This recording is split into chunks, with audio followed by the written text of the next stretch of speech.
Jenius mendadak bersama The Prams. Makin di hati, makin mengedukasi. Mengutamakan materi dan bukan animasi. Oke adik-adik, ketemu lagi dengan The Prams. Kali ini The Prams akan melanjutkan pembahasan untuk adik-adik yang di kelas 12 SMA. Ya, kita bahas fisika dalam judul induksi elektromagnet. Ya, part 1 ini kita sampaikan konsep. Kemudian nanti di part 2 untuk induksi elektromagnet baru kita akan dalami soal-soal yang pernah keluar mulai dari level harian, level PAS ya, mungkin juga level UTBK. Begitu ya adik-adik, tetap setia. Kita mulai. Konsepnya kuasai dulu ya, baru berani membantai soal-soalnya gitu ya. Oke, adik. Jadi, intinya pada induksi elektromagnet itu berisi apa? Dia adalah berisi tentang cara-cara untuk membangkitkan, gitu ya. Membangkitkan. Apa yang dibangkitkan? Yaitu gaya gerak listrik secara induksi.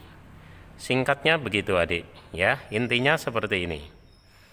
Bagaimana GGL induksi itu bisa dibangkitkan, ya? Ada beberapa macam adik. Yang pertama kita mulai, ya, yaitu bisa dengan kumparan atau lilitan atau solenoida dan seterusnya ya, yang dilingkupi, ya, dilingkupi oleh yang namanya perubahan flux magnet, begitu. Jadi kumparan dilingkupi perubahan flux magnet. Oke, adik-adik. Kumparan ini tentu dia punya banyak lilitan yang disimbolkan dengan N. Perubahan flux magnet, perubahan itu delta, flux itu C, ini ya. Tentu terhadap waktu, berarti per delta T. Nah, menurut hukum Faraday, adik-adik, kenali ya. Maka kemudian menghasilkan perumusan bahwa GGL induksi itu adalah min N kali delta flux per delta T. Ini rumus dasar adik-adik. Oke, perhatian. Adik, ada tanda negatif di sini. Ya, negatif N. Ini tidak lain adalah wujud dari hukum Lenz. Jadi fahami dengan baik. Kalau N delta flux per delta T itu adalah hukum Faraday, tanda negatifnya ini menyatakan hukum Lenz. Semuanya ada bunyinya, tapi adik nanti bisa cek di buku ya. Oke, selanjutnya adik, GGL yang seperti ini namanya adalah GGL induksi rata-rata. Rata-rata, gitu ya. Kenapa? Karena ada lagi yang namanya GGL ya, sesaat. Begini adik. Berarti kalau sesaat E-nya ET. Nah, sama seperti di kecepatan, kalau rata-rata pakai delta. Yang sesaat pakai diferensial. Berarti apa adik? D flux dt atau dc dt gitu ya. Dan adik pada sisi lain adik juga harus kenal bahwa flux magnet itu dirumuskan dengan B kali A cos theta. Theta-nya tidak lain omega T. Maka ketika ini dibawa ke sini, ya adik-adik, apa yang terjadi mari kita lihat bersama.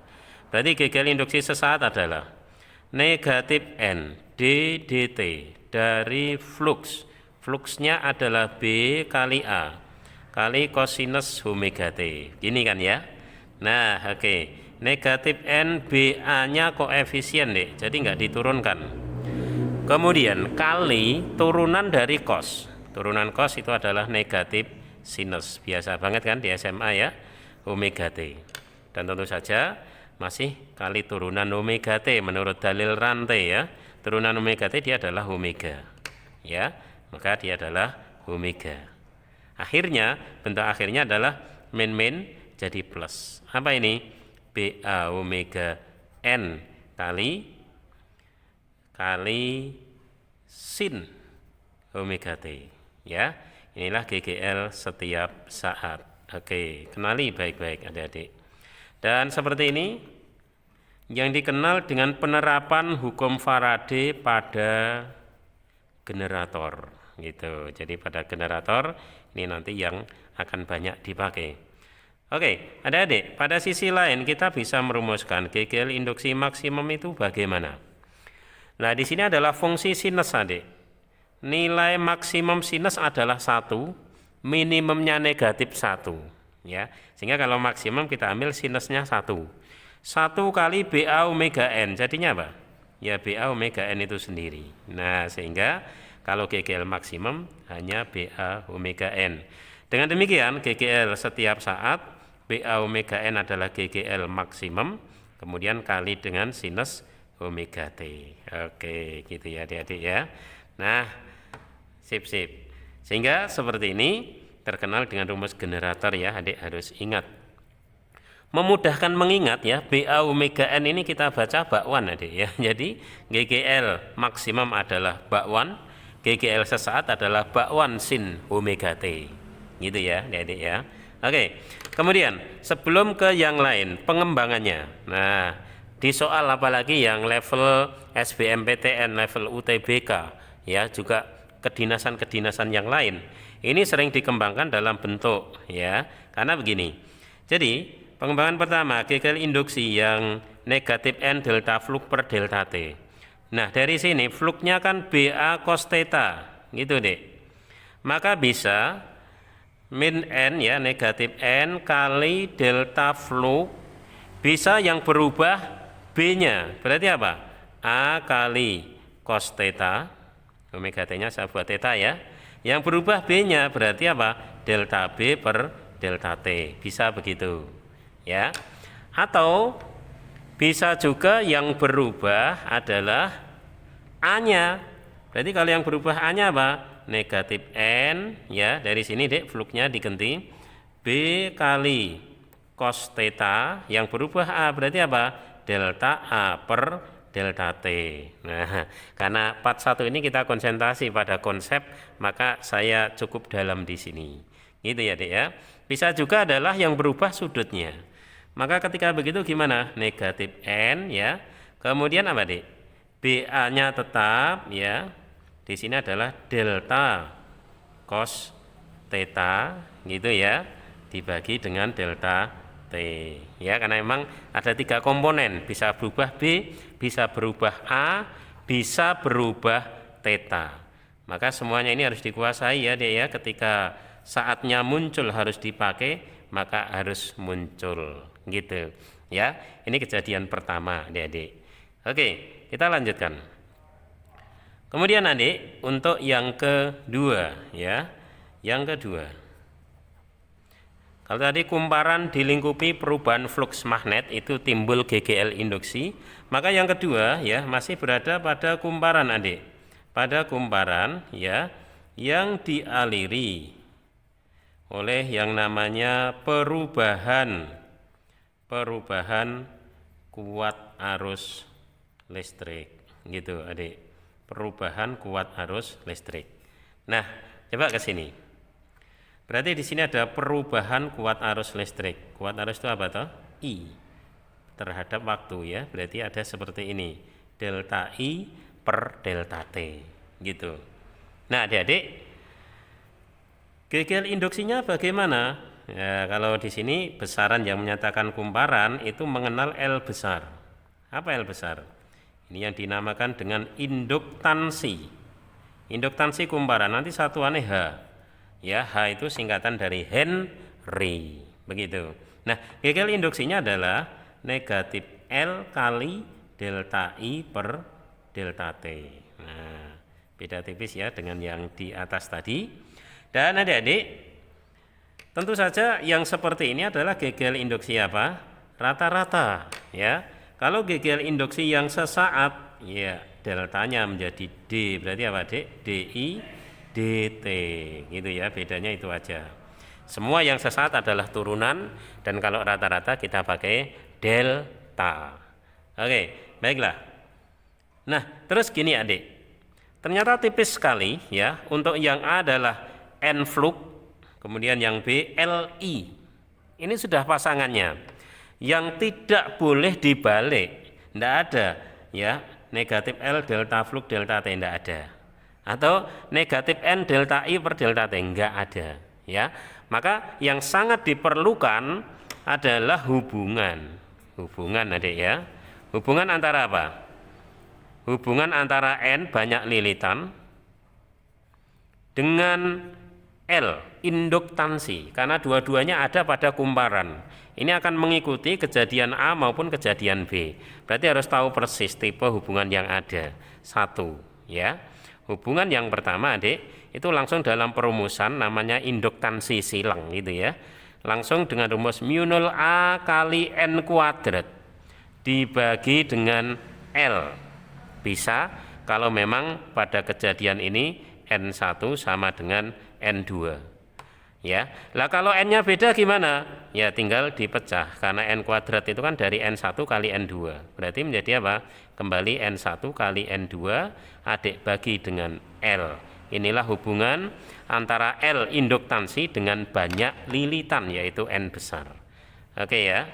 Bisa seperti ini atau seperti yang di bawahnya. Oke. Adik-adik, saya kira besaran-besaran ini tidak masalah ya, kan kemarin sudah ya, tapi kalau diuraikan juga tidak apa-apa deh kita uraikan. Masih ingat ya, mu0 berapa kemarin?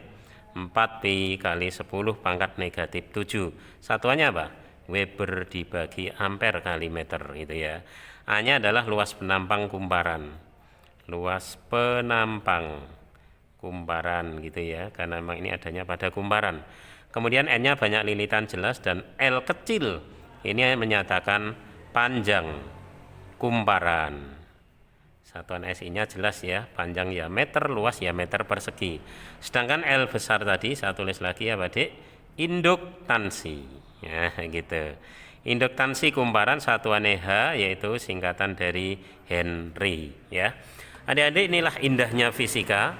Satu rumus ini ada L besar, ada L kecil. Makanya nuliskannya pun harus beda supaya nggak keliru gitu ya. Ini tipe hubungan yang pertama. Oke. Sekarang adik, hubungan yang kedua. Perhatikan.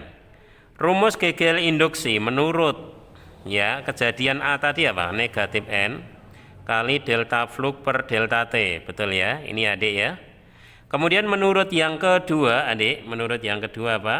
Negatif L kali delta I per delta T. Begitu ya. Sehingga yang sama kita coret dulu. Apa yang sama? Delta T-nya sama. Ini negatif, ini juga negatif. Berarti bisa dicoret dong, bisa. Jadi sudah tidak ada tanda negatif. Akhirnya adik-adik, tinggal kita punya apa? Ya, tampak sekali bahwa kita bisa tulis L sama dengan N kali delta flux per, ingat delta T-nya sudah dicoret ya, tinggal ada apa? Delta I, gitu adik ya. Dan adik-adik, N delta flux per delta I ya. Kalau berupa sesaat boleh fluxnya fungsi waktu terhadap I, ya bisa D flux DI bisa ya. Atau tanpa apa-apa ya, karena hanya satu nilai N kali flux per I begitu ya. Ini akhirnya adik punya rumus hubungan antara L dengan N adalah seperti ini ya. Ingat ya, kalau memang harusnya L jangan diganti N, kalau memang N jangan L, tapi cari dulu melalui dua kemungkinan hubungan ini begitu. Gimana adik? Ngerti ya? Oke, baiklah. Saya lanjutkan dulu. AB kemudian C. Oke. Yaitu cara-cara membangkitkan GGL induksi. Yang C ya, ini terjadi pada konduktor adik. Kalau A dan B semuanya kumparan-kumparan, tapi di sini adalah konduktor. Jadi konduktor itu sebuah penghantar listrik ya, yang bergerak. Ini syaratnya harus bergerak. Bergeraknya bagaimana? Dia harus memotong suatu medan magnet. Kemarin medan magnet simbol kita adalah B, yang satuannya Tesla, gitu ya. Mulai dibiasakan. Jadi konduktor bergerak memotong medan magnet. Begitu. Itu juga timbul GGL induksi. Kejadian itu begini adik. Ya, kita ilustrasikan dulu. Ini melalui hambatan misalnya. Inilah gambar yang paling sering muncul nantinya ya adik ya. Hambatan itu adalah R. Kemudian begini. Ini arah medan magnet ya. medan magnet, simbolnya adalah B. Kemudian di sini ada konduktor, adik. Ada sebuah konduktor. Ini dia. Di mana konduktor ini panjangnya adalah L. Konduktor ini bergerak ya dengan sebuah kecepatan misalnya ke sana. Kecepatan itu adalah V. Gitu ya. Tidak asing lagi besaran-besarannya. R besar itu adalah hambatan. Baik. Apa yang terjadi pada kejadian ini? Yang pertama, adik, dia akan timbul GGL. Gerak gaya listrik secara induksi. Ya, jadi GGL induksi sama dengan apa itu? Negatif B kali L kali V secara umum kali sinus alfa. Ini GGL induksi yang ditimbulkan oleh peristiwa konduktor bergerak memotong medan magnet. Konduktor berarti punya panjang, bergerak berarti punya kecepatan, medan magnet ya B. Memotong berarti membentuk sudut. Asik ya. Ternyata semua komponen yang ada dalam rumus itu ada dalam kalimat tadi. Ini menunjukkan bahwa di fisika ya rumus bisa dikalimatkan dan kalimat bisa dirumuskan. Karena memang fisika adalah mengukur segala sesuatunya secara kuantitatif ya, bukan sekedar kualitatif. Oke, adik-adik. Di sini ada alfa. Kira-kira apa alfa itu? Adalah sudut yang dibentuk antara B dengan V, adik. Oh, berarti pada kejadian ini, adik, B-nya masuk bidang, B-nya masuk bidang, gini ya. Kemudian V-nya ke kanan. Nah, ini B, ini V, ya. Berarti sudutnya ini, siku-siku ya. Ternyata pada gambar ini, kita temukan bahwa alfa itu bernilai 90 derajat. Gitu ya. Akhirnya adik-adik, nah khusus di gambar ini GGL induksinya menjadi semakin sederhana. Apa?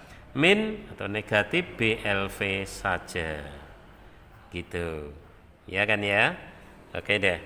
Nah, terus berikutnya adik. Pada sisi lain ya, dia juga timbul yang namanya kuat arus. Kuat arus induksi. Biasa. Ya, ketika ada GGL melewati hambatan ya, GGL bagi hambatan kan kuat arus. Sehingga dalam hal ini I-nya ya, I-nya adalah BLV dibagi dengan R. Gitu. Ini adalah kuat arus induksinya seperti ini. Kira-kira adik, timbul gaya enggak? Timbul gaya magnet enggak di situ?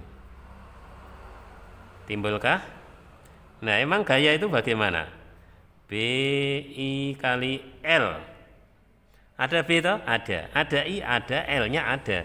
Oh, berarti ya sudah jelas dia timbul gaya magnet ya. Adik-adik perhatian, bagaimana F-nya? Ya, B-nya ya B, I-nya tadi kita pakai persamaan di atasnya. Apa itu? BLV adik bagi dengan R. Kemudian kali L, L-nya ya L. Gitu ya. Akhirnya kita dapatkan perumusan apa? B kali B, B kuadrat, L kali L, L kuadrat kali V dibagi dengan R. Indah sekali. Terakhir, inilah ya gaya yang ditimbulkan pada peristiwa itu. B kuadrat, L kuadrat, V tidak kuadrat, per R juga tidak kuadrat ya. Karena nanti kuadratnya bablas bisa salah adik ya.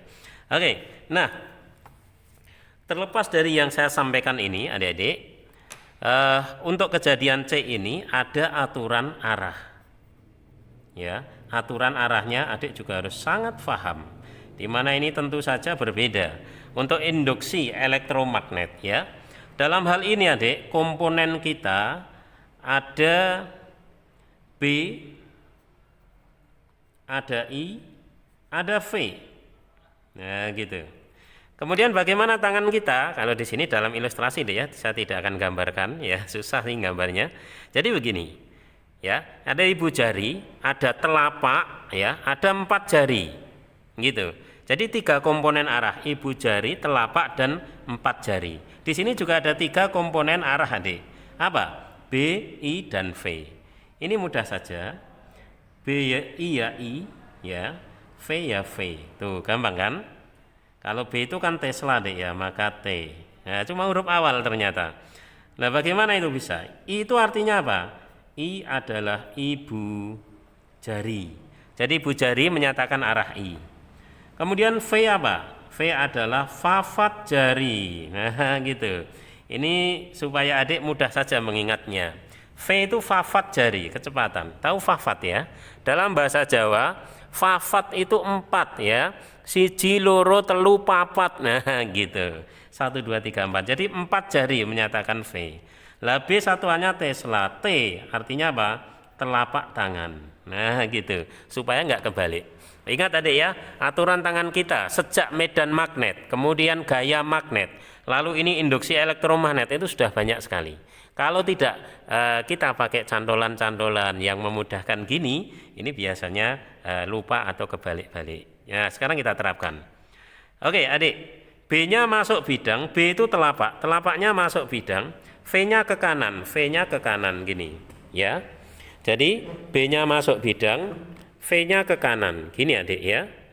Nah, maka ibu jari inilah I. Ternyata I-nya kemana ini? I-nya ke atas, ya.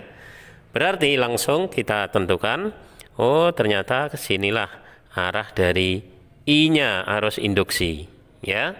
Karena B-nya sudah ada, V-nya sudah ada, jadi kita tentukannya arah I. Nah kalau ini diteruskan gimana? Ya dia akan muter tadi, ini ke kiri. Nah ini kemana? Tentu saja ke bawah. Ini kemana? Ya ke kanan. Itu adik ya, ini tentang arah arus induksi. Pesan saya adik, sebelum ke soal ya, harus cermat membaca soal. Karena kadang peristiwa gini, pertanyaannya adalah arah kuat arus induksi, ada yang pada konduktor, ada yang melalui R. Kejadiannya sama ini, kalau pada konduktor arahnya ke atas apa ke bawah? Ke atas. Terus kalau yang melalui R arahnya ke atas apa ke bawah? Ke bawah tuh, gitu kan? Hanya karena perbedaan permintaan soal jawabannya bisa berbeda. Maka adik-adik harus cermat nanti baca soalnya. Awas ya, kalau nggak cermat salah kamu. Oke? Nah maka hati-hati. Nah jadi ini sudah kita terapkan aturan itu ya. B Tesla telapak, I ibu jari, V fafat jari. Hanya ada di depram ini deh ya. Oke. Kemudian adik. Dia kan juga ada gaya, ya ada gaya.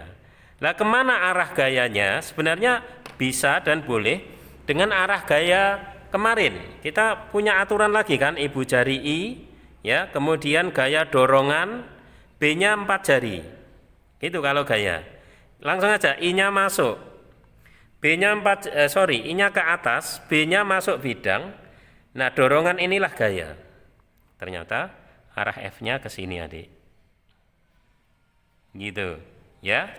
Dan adik-adik saya pastikan apapun kejadiannya maka arah V dengan F itu selalu berlawanan ya. Jadi arah V itu berlawanan dengan arah dari F ya, selalu begitu. F-nya kanan, V-nya kanan, F-nya kiri. Atau kalau dibalik, V-nya kiri pasti F-nya ke kanan. Mudah ya. Jadi sebenarnya ada 2 aturan di situ, aturan induksi elektromagnet dan aturan gaya. Tapi kesimpulan yang di sini ini sangat-sangat valid. Artinya arah F selalu berlawanan dengan arah V. Begitu ya. Lengkap sekali adik tentang masalah ini, mulai GGL-nya, arus induksinya, lalu gayanya beserta aturan arah yang ada, gitu ya.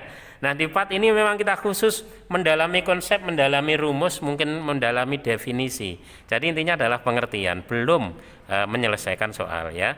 Supaya apa? Supaya adik konsepnya mendalam. Setelah itu baru berani menantang soalnya. Oke, masih belum selesai. Cara-caranya ada A, B, C, masih ada yang D adik ya, masih ada yang D. Kita lanjutkan. Oke, sekarang D. A kumparan, B kumparan, C tadi mulai konduktor. Oke, ini juga kembali ke konduktor ya, konduktor lagi ya Dik. Yaitu apa? Konduktor yang bergerak ya, yang bergerak. Geraknya itu adalah gerak melingkar dan geraknya tegak lurus dengan yang namanya medan magnet ya. Jadi konduktor yang bergerak melingkar tegak lurus terhadap medan magnet. Itu yang keempat. Ilustrasinya gimana ini? Ya, misal saya punya medan magnet, silang. Silang berarti itu masuk bidang, gitu adik ya. Silang berarti masuk bidang. Kemudian adik, ada sebuah konduktor, ya. Konduktornya ini misalnya. Ini sebuah konduktor di sini. Tentu punya panjang yaitu L. Digerakkannya itu melingkar, berarti ini diam, ya. Ini melingkar. Tegak lurus terhadap medan magnet itu. Berarti ada sebuah kecepatan. Kalau kecepatan gerak melingkar harus tegak lurus jari-jari ya, Dik ya. Oke ya. Nah, gitu. Akhirnya apa? Panjang konduktor ini kan menjadi jari-jari dari gerak melingkar ini, betul? R kecil ya. Iya kan? Oke. Nah, berikutnya Adik. Pertama, Adik kenali ada gegel induksi. Ini sebenarnya juga diturunkan dari hukum Faraday ya, main N delta flux per delta T gitu. Adik bisa cek di buku-buku ya, yang ada penurunannya itu, dan ternyata hasilnya sederhana sekali. Apa itu? Setengah BLV, adik-adik. B medan magnet, L panjangnya, V adalah kecepatan putarnya ya, begitu. Pada sisi lain adik, karena ini memang melingkar, maka rumus di gerak melingkar ya tidak bisa kita tinggalkan. Ketika ada V berarti apa dia? Omega kali jari-jari. Omega itu apa? 2pi F kali jari-jari, gitu ya. Nah, gitu. Pelan-pelan itu akan kita coba. Nanti muncul bentuk rumusnya akan seperti apa? Setengah, oke, B L kali V. V-nya ini omega kali jari-jari. Omega jari-jarinya adalah panjangnya juga, ya. Akhirnya gegel induksinya di sini apa, Dik? Ya, setengah B omega L kuadrat. Nah, ini bentuk yang paling umum, paling sering ya, paling sering. Dan bentuk lain ya ketika omeganya diuraikan ya menjadi 2πf. Ya, pokoknya Adik di gerak melingkar tetap berlaku 2πf atau omega adalah 2pi per T gitu ya. Saya tidak usah membuat bentukan rumus baru. Intinya bisa seperti ini, tinggal digabungkan saja. Oke, gitu ya Adik-adik ya. Nah, baik. Alhamdulillah ya, soal-soal yang keluar di induksi elektromagnet ini kalau tentang gegel induksi tidak pernah keluar dari yang A sampai D, A, B, C, D, dan tadi sudah detail serta lengkap sekali ya. Tetapi adik, masih ada lagi materi yang tidak kalah pentingnya, ini juga menjadi kelanjutan dari ini, adalah tentang penerapan ya. Penerapan dari konsep-konsep apa? Induksi elektromagnet dalam kehidupan sehari-hari. Ini yang adik juga harus tahu. Apa saja? Yang pertama diterapkan pada generator. Apa tahu generator? Pembangkit listrik ya. Nah, ini tadi sudah ya? Sudah. Artinya apa? Sudah oke, sudah kita singgung di depan. Kemudian yang kedua juga diterapkan pada arus eddy. Ya, ini namanya adik ya. Arus eddy atau ya, dengan nama lain adalah arus pusar. Meski ini jarang dibahas ya, detailnya jarang, tapi kadang muncul bukan dalam ngitung, bukan dalam perumusan, tetapi sekedar ya, sekedar dikatakan. Maka ini juga saya katakan. Bagi yang ingin jauh lebih detail silakan dicari referensi ya tentang arus eddy seperti apa, karena kita di sini tentu serba terbatas. Kemudian yang ketiga, induksi elektromagnet ini juga diterapkan pada yang namanya transformator, trafo, adik-adik ya, trafo. Ya. Nah, karena tadi generator sudah, ini adik bisa cari referensi untuk arus eddy ya, trafonya juga penting, maka berikutnya saya akan memperdalam yang namanya apa, Adik? Trafo ya, trafo, transformator. Oke. Nah, ini akan kita perdalam di sini. Ikuti baik-baik. Ya, adik-adik. Trafo itu apa? Ya, sebuah apa toh trafo itu? Dia merupakan komponen listrik. Ya, kan banyak komponen listrik ya, ada hambatan, ada kapasitor, ada transistor, kemudian ada trafo. Ya, jadi komponen listrik. Nah, fungsinya apa? yang berfungsi ya Adik ya, untuk mengubah, ya hati-hati, mengubah apa yang diubah. Ini saya tulis besar, mengingat ini penting sekali, yaitu nilai dari tegangan listrik, gitu Adik ya. Jadi yang diubah apa? Nilainya dari tegangan listrik itu. Ingat, nilai loh Dek ya, beda dengan jenis. Ya kalau jenis tegangannya kan nanti bisa jadi tegangan DC menjadi AC atau AC menjadi DC. Lah kalau itu bukan tugas trafo. Nah, kalau memang nilai berarti ya ada yang menaikkan tegangan, ada yang menurunkan tegangan. Maka macam-macamnya juga gitu. Berikutnya kita kenali jenis-jenis trafo. Nah, kalau saya bilang jenis berarti ya tergantung pembagian itu menurut apa. Yang pertama dibagi menurut fungsinya, ya. Fungsinya apa? Menaikkan dan menurunkan. Maka kemudian kita mengenal yang pertama ada trafo step up, gitu Adik, ya. Nanti yang kedua berarti step down. Step up itu artinya berarti menaikkan tegangan, keluarannya itu lebih besar. Ya Adik harus tahu, dalam trafo ini nanti kita mengenal Adik ya, seperti ini. Kurang lebih secara sederhana begini, di mana ini adalah bagian primer. Di sini bagian apa? Sekunder. Ya. Bagian primer itu bagian input. Sekunder itu bagian output. Ya, Adik. Berarti namanya step up, menaikkan tegangan, artinya apa? Tegangan yang keluar sekunder itu lebih besar dari tegangan primer, gitu Adik. Ya. Nah, tegangan dengan banyak lilitan itu berbanding lurus, berarti N sekunder ya lebih besar dari N-nya primer. Sementara kalau I sebaliknya, I sekunder lebih kecil dari I primer, gitu ya.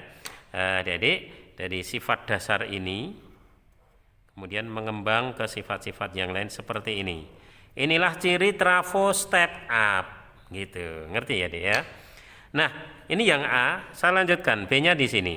Kebalikan dari step up tentu saja adalah step down. Ya. Jadi fungsinya menurunkan tegangan. Artinya apa? Tegangan keluar sekundernya lebih kecil dari tegangan primer.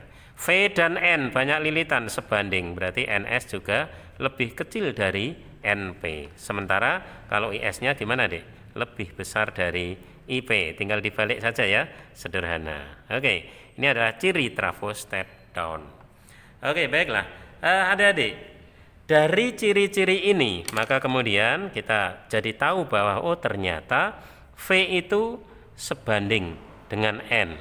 Selalu begitu sifatnya. Tapi berbanding terbalik dengan kuat arusnya, maka sebandingnya dengan 1/I. Gitu ya. Kesimpulannya ini. Kesebandingan ini Adik kalau kita buat rumus berarti apa? VS per VP, sekunder primer. Maka sebanding S-nya di atas, NS juga di atas per NP. Tapi kalau I kan berbanding terbalik, maka yang di atas menjadi apa? IP dibagi IS. Nah, akhirnya muncullah sebuah rumus perbandingan antara besaran-besaran yang ada dalam transformator, gitu ya. Oke, baiklah adik-adik, saya lanjutkan. Nah, ini adalah sebuah fungsi jenis trafo menurut fungsi. Ini yang pertama. Apa masih ada yang lain? Masih ada, yaitu jenis-jenis trafo ya menurut efisiensinya Adik. Ya, menurut efisiensinya. Begitu. Bagaimana itu? Efisiensi kita kenali dulu simbolnya eta. Ya, baca apa ini? Eta. Bacanya begitu. Dan merupakan simbol dari efisiensi. Nah, ini juga ada dua macam Adik ya. Yang pertama, ada yang dinamakan dengan trafo ideal. Nanti yang kedua berarti trafo kurang ideal. Tentu saja begitu. Trafo ideal itu bagaimana? Yang punya efisiensi 100%. Itu trafo ideal. Ya, sementara Yang kedua adik-adik berarti trafo yang kurang ideal, ya, kurang ideal. Kalau kurang ideal berarti bagaimana efisiensinya? Kurang dari 100%. Oke. Adapun tentang perumusan ya adik-adik, efisiensi tetap tidak keluar dari rumus dasar efisiensi. Di bab apapun kita selalu kenal energi keluar dibagi dengan energi yang masuk. Kalau pengen persen ya kali 100%. Dalam desimal enggak apa-apa, ya. Nah, energi atau daya juga bisa, daya keluar dibagi daya masuk. Ini rumus dasar efisiensi. Sekarang menyesuaikan pada trafo kita, ya. Tadi keluar itu output adalah sekunder. Berarti apa? PS, inputnya primer. Berarti apa? PP. Daya sekunder dibagi daya primer. Adik ya. Nah, pada sisi lain adik kita kenal bahwa rumus daya P ya, P itu kan V kali I. Daya listrik kan begitu ya adik ya. Kita pakai berarti V kali I, karena ini PS berarti VS IS. Di sini apa? VP kali IP. Bisa begitu. Ya. Nah, sekali lagi kalau pengen persen tinggal kali 100%. Kali 100% itu tidak mengubah nilai loh adik ya. Kenapa? 100% itu pada dasarnya adalah 1. Ingat, persen adalah per 100. Jadi 100%, 100 dibagi 100, 1 nilainya. Makanya, yaudah yang benar itu kali 100% atau enggak? Kadang adik-adik bertanya begitu. Saya jawab, semuanya benar. Kali 100% ya benar, tidak juga benar. Hanya namanya dalam persen, ya dinyatakan dalam persen. Kalau enggak dikalikan berarti dinyatakan dalam desimal atau pecahan, itu saja ya. Jadi tidak ada yang perlu dipermasalahkan adik-adik. Akhirnya secara umum inilah rumus yang ada pada transformator ya. Adik-adik, nanti adik juga harus siap ketika melihat soal yang memang level high level ya. Maka bagian sekundernya kadang-kadang ada dua kumparan. Itu sama sekali tidak masalah. Atau bagian primernya yang 2 kumparan, itu pun tidak masalah. Artinya apa? Tidak keluar dari konsep-konsep dasar ini. Diikuti saja. Kalau memang ada 2 bagian ya satu persatu kita kerjakan. Cuma gitu ya. Oke adik-adik. Nah, dalam konsep padat ini ya untuk induksi elektromagnet SMA kelas 12 ya, saya rasa ini cukup. Jadi sudah selesai adik ya. Inilah induksi elektromagnet kelas 12. Kemudian selebihnya tentu saja konsep yang sudah kita kuasai ini harus kita coba pada menyelesaikan soal-soal yang ada. Nah, soal yang tampilkan tapi nanti di part 2 ya, Dek ya. Itu akan betul-betul komplit sekali, gitu ya. Maka sampai ketemu di part 2 induksi elektromagnet. Untuk part 1 konsepnya sudah cukup, dan tetap adik berlangganan ya, subscribe, like, ya juga tolong ya di-share ke teman-teman yang lain agar sama-sama banyak mendapatkan manfaat. Begitu adik ya, tetap semangat. Makin di hati, makin mengedukasi. Mengutamakan materi dan bukan animasi. Jenius mendadak bersama The Prams.